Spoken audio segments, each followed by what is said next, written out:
welcome to the Deep Dive. Today we are cracking open a medical diagnosis that's been around for decades, only to find out that it might be hiding two totally different diseases under one umbrella. It's fascinating, really. Imagine labeling, I don't know, a fast-growing weed and a slow-growing oak tree as just plants.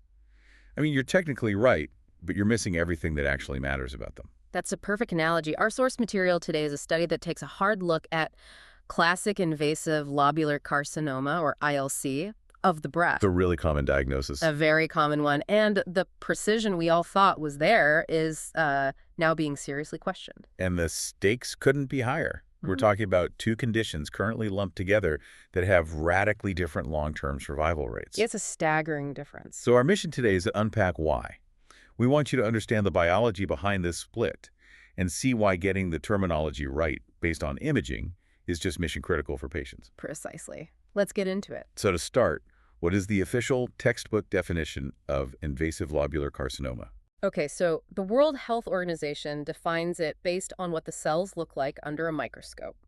It's an invasive breast cancer made up of what they call discohesive cells. Discohesive, meaning they don't stick together. Exactly. They're scattered, often in a single file line. It's a very distinct pattern. And ILC has this reputation for being, a bit sneaky, right? It doesn't always form a nice, neat lump. That's right. It's known for being diffusely invasive. It's often found by the patient as just an extensive thickening, and it can get quite large, over 5 centimeters. And on a mammogram. Its classic look is something called architectural distortion, but with no central mass. It's like it's creeping through the tissue rather than forming a solid knot. Okay, so that's the established view. Now, how did the researchers in our source material go about challenging this? They looked at a really big cohort. It was 560 cases that were all diagnosed as classic ILC between 1996 and 2019. And the key was what they did differently. Right. It wasn't just reviewing old slides. The breakthrough was using imaging biomarkers. They specifically looked at the mammograms and correlated those features with very detailed, large format pathology. So they put the X-ray and the microscope slide side by side. Exactly. And then they followed these patients for years, all the way up to the end of 2021, to get really solid long-term survival data. And this is where it gets really dramatic. Because even though all 560 cases had the same microscopic diagnosis, the imaging split them into two completely different groups. Visually distinct groups. And the difference in their long-term prognosis is it's huge. So let's talk numbers. What about the first group, the one with the worst outcome? That group had a long-term survival rate of only 56%. Wait, hold on. Just over half of the patients in that group survived long-term with a diagnosis of ILC. That's right. Now compare that to the second group. Okay. Sharing the exact same diagnosis on paper, their long-term survival was 84%. Wow, so that's almost a 30-point difference in survival based on something you can see on a mammogram. A 30-point gap. And that's why the researchers argue that using one name for both is not just confusing, it can actively harm patient management. The clinician is missing a huge piece of the puzzle. It's just hidden in plain sight on the imaging. It is. So if the old name isn't working, what's the new proposal? The authors suggest a whole new category, BCMO, which stands for breast cancer of mesenchymal origin. Okay, BCMO. And within that, they propose two specific subtypes, extralobular BCMO and intralobular BCMO. Yes, and mesenchymal, extralobular. Let's break that down. What's the anatomy we need to know here? Think of breast tissue like clusters of grapes. The functional parts, the little grape-like sacs, are the lobules. That whole structure is called the TDLU. The terminal ductal lobular unit. Got it. Right. And the connective tissue holding it all together, sort of like the vine and the stem, is the mesenchyme. The distinction is whether the cancer is inside the grape cluster or in the surrounding vine. Okay, that makes sense. Grapes versus the vine. So let's start with that poor outcome group, the 56% survival one. That is the extralobular BCMO. Extralobular meaning outside the lobule. It lives in the vine. This was the majority of cases, about 59%. And what did it look like on the mammogram? It's that classic architectural distortion we talked about. It's extensive. There's no central tumor mass, no calcifications. It's that messy, diffuse cancer that can cause nipple retraction or skin changes because it's spreading everywhere through the support structure. Right, structurally destructive because it's in the structure itself. Exactly. And under the microscope, it showed extensive lymph vessel infiltration, which is always a red flag for aggressive disease. That's your 56% group. Okay. Extralobular BCMO. Widespread, messy, bad outcome. Now, what about the other one, the better one? That would be the intralobular BCMO, and this was the other 41% of cases. Then it's completely different. Completely. Its imaging biomarker is that it actually forms a defined mass. So it's not the distortion, it's a lump. It's a mass. It can be spiculated, like a star, or circular, and it's usually small, often under 20 millimeters. These are the ones that are often picked up on a routine screening mammogram.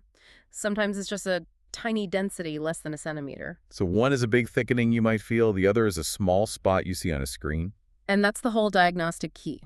The intralobular BCMO seems to arise in the intralobular mesenchyme.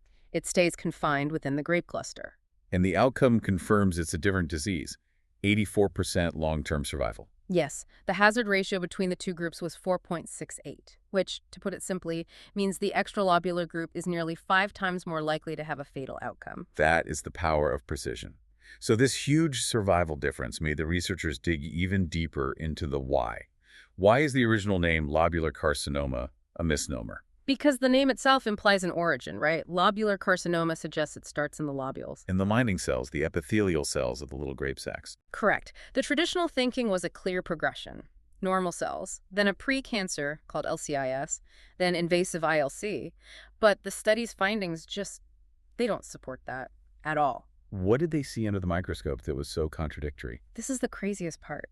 They looked at the TDLUs, the little grape clusters that were affected by the intralobular BCMO, the good outcome one, and the epithelial cells lining the sacs. What about them? They were completely normal. No atypia, no LCIS, nothing. And they were still surrounded by their normal protective layer of myoepithelial cells. Wait a second. So the cancer is called a carcinoma, which means it comes from the epithelial lining, but the lining itself is perfectly healthy. Exactly. Where on earth is the cancer coming from then? That's the revolutionary idea. The authors propose that the malignancy doesn't start in the epithelial cells at all. It starts in the mesenchymal cells. The support cells. The vine and stem cells. Yes, the structural cells. This is the whole basis for the new name, breast cancer of mesenchymal origin, or BCMO. So a process called mesenchymal epithelial transition, MENT, happens. The support cells basically transform and start acting like a cancer. That's the hypothesis. Yeah. And they had the staining to back it up. The cancer cells were E-cadherin negative, which is a classic lobular feature. That's why they don't stick together. Right. But they showed really strong positivity for a marker called CD44. And CD44 is important because CD44 identifies stem-like cells. So what you have is a cancer that looks like a lobular carcinoma, but its cellular signature points to an origin from a kind of mesenchymal stem cell. It confirms the name as a misnomer. this has to have huge implications for day-to-day clinical practice. Massive. The authors say continuing to use the blanket term classic ILC can, and I'm quoting, adversely affect management decisions. Because the prognosis is so different. And because you can see the difference on standard imaging, that architectural distortion versus the small defined mass, that should immediately tell you you're on 2 different treatment paths. So let's talk treatment. For the good group, the intralobular BCMO, the small mass, what's the approach? Because it's so localized and has such an excellent prognosis, they describe it as a surgical disease which may not require post-operative radiation therapy. You find it, you cut it out, you might be done. That's the idea. It's highly manageable. Now contrast that with the big, messy, extralobular BCMO, the 56% survival group. That one is described as a considerable challenge, and it goes right back to that mesenchymal origin theory. How so? The research suggests that cells that transform from these mesenchymal hybrid cells are just naturally resistant to chemotherapy and radiation. So the very thing that makes it aggressive, its origin, also makes it hard to kill with their standard tools. Precisely. Other breast cancers that come from epithelial cells, they're generally sensitive to those treatments, but not this one. So if you mislabel it and give chemotherapy to a chemo-resistant cancer, You're just wasting time and causing harm. you're losing precious time. It really is a call to action. The authors hope this work will spark new clinical trials to figure out how to best treat these 2 subtypes separately. Which you can't do without the right terminology. You have to call them what they are. Exactly. BCMO. Okay, so let's synthesize this. A single diagnosis, classic invasive lobular carcinoma, has been hiding 2 completely different diseases. That's the takeaway. You have the extensive diffuse type, the extralobular BCMO, with a much worse 56% long-term survival. And you have the small localized mass, the intralobular BCMO, with a very favorable 84% survival. And the key to telling them apart is right there on the mammogram. Is it a widespread distortion or a small defined mass? We're moving beyond just how a cell looks to where it comes from and how it behaves. It forces us to question the very foundations of pathology. And that brings us to the final thought for you to take away from all this. If a cancer as common and well-studied as ILC can contain two biologically distinct diseases, just think about how many other established diagnoses in things like Alzheimer's or lupus or heart disease might also be grouping different conditions together under one name. That's a powerful thought. The future of precision medicine might not just be in our genes. Sometimes it's about looking harder at the images we already have and asking a more fundamental question. Where did this actually begin? Absolutely fascinating. We'll see you on the next deep dive.